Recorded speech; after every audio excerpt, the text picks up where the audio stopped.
Welcome back to Scouse Farm. Have a little correction in the side garden tour. I did point out this bed and say that I'd planted corn. Well, I did plant corn and I put an insect netting over the top, and when these first shoots come up I assumed it was corn, but as you can see it's not corn, it's tomatoes. There were tomatoes growing in here last year, so they've obviously seeded, self-seeded, because I didn't plant seeds in there, and the corn has failed, which means I put it out too early.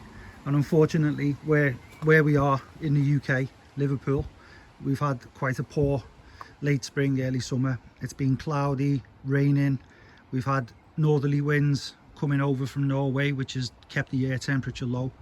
And this spot again, this isn't in full sun all day, so it's the back where we get over there where we get a bit more sun.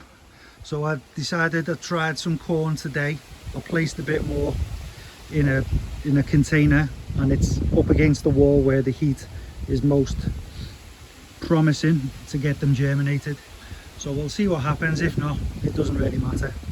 So with some of these tomatoes, I'm gonna have to move a few because there's too many in a short space for me. I don't eat many tomatoes, so they always end up getting given away. So I'll keep the big fella at the back. He's all right, isn't he? He's healthy. I've already been picking off the side shoots, so I can't show you that on this video. But what happens is, being an indeterminate tomato variety, it will continue to grow and send out side shoots, and you'll see them. I'll show you now. You can see what was left of it. You see this little nodule? That was basically going to be another tomato plant, and that's what they do. It's pretty much at a 45-degree angle. They start sending out new shoots like this again there. So that was growing, and you just put your fingers in, see the new growth, pinch it out, throw it down. That's that done. It'll stop it growing again, and this will continue to grow now. And the reason I pull out the side shoots is so that I can keep the tomato plant growing up one central leader. So we've got the one leader. We don't want it to grow off because it gets confusing which is the main leader. Honestly, you wouldn't think so, but if you do leave it, you're not sure which part of the plant is the original and which is the side shoot. So you want to just keep it growing, let the top growth keep coming up, and every time the side shoots appear, you just pinch them out while they're young and don't let them get established, or you might not recognize them again. So that's an update on these beautiful tomatoes and the variety that was planted. I've left the seed packet there for everyone to see. These tomato Alicante, and they are an indeterminate variety, as I've mentioned, which means they'll continue to grow and they'll get quite tall. And it also means you need to support them, so you need to put stakes or canes in and allow these a bit of support, because as they bush out they'll start moving over and fall in and can snap, especially in a windy spot like this is in my house. And a determinate variety, just for information, so we've got indeterminate, which means they'll continue to grow and stick out side shoots. Determinate varieties, they just grow to a specific height and then they just stop and they form more of a bush. Well, with an indeterminate, they'll grow high and they'll climb more like a vine. So it acts more like a vine than it does a shrub or a bush. And while we're talking about beds, doesn't take much to make a bed in any of your front gardens. This isn't even constructed. It was 2 scaffold boards I cut in half. I just placed it down many years ago whilst there was still soil everywhere here. And then I had some leftover paving.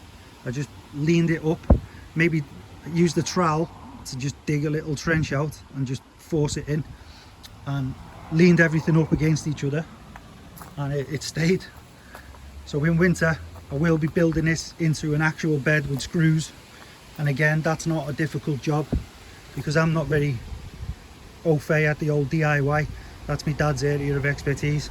That's why he does all the landscaping type stuff, and I just do all the donkey work and dig holes and move slate. But I did, on my own, which I'm very proud of, create these beds, or this bed, and all I did was hammer in some pieces of wood.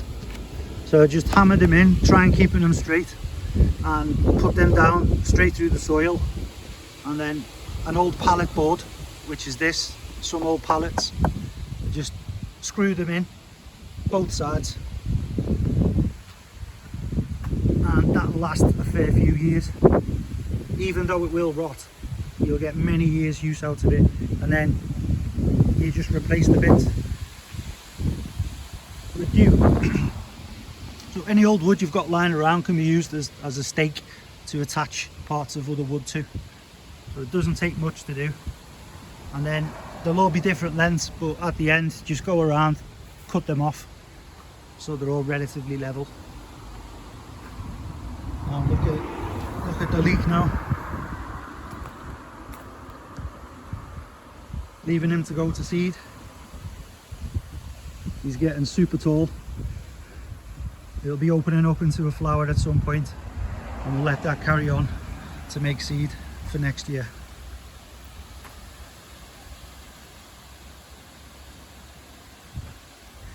A little update on the garlic.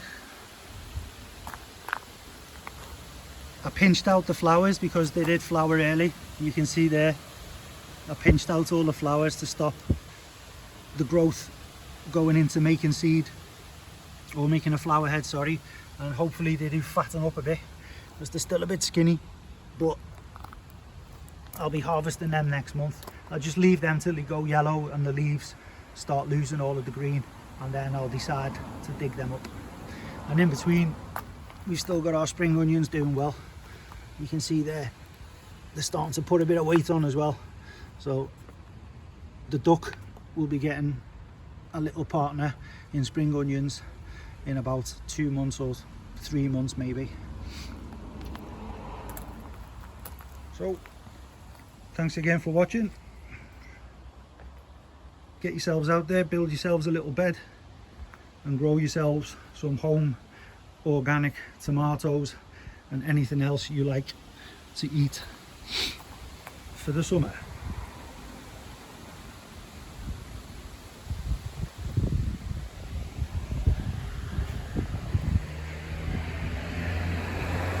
Have a good one. See you again soon.